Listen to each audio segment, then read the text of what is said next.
Okay, आपण 9th experiment data फॉर्मॅटवाला करतो आहे. तर P1 आणि P2 हे 2 बिट पॅटर्न्स आहे. आपण कुठलं पण एक यूज करू शकतो. सो आपण P1 यूज करू आणि तो इनपुटला देऊ आणि इनपुटमधनंच आपलं चॅनल 1 असणार.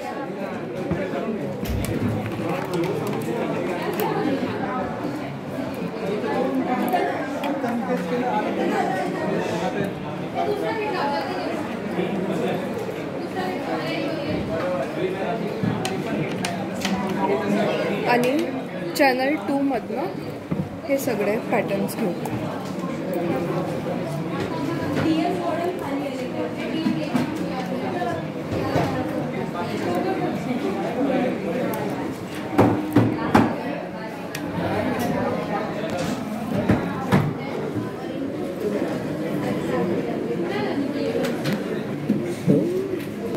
हा आपला काय युनिपोलर आर्ज आहे.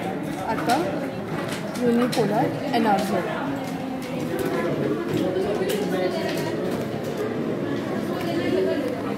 आता आपण बायपोलर RZ.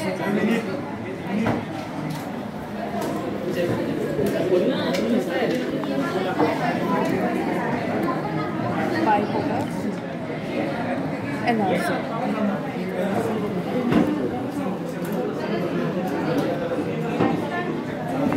आणि आता स्प्लिट फेज.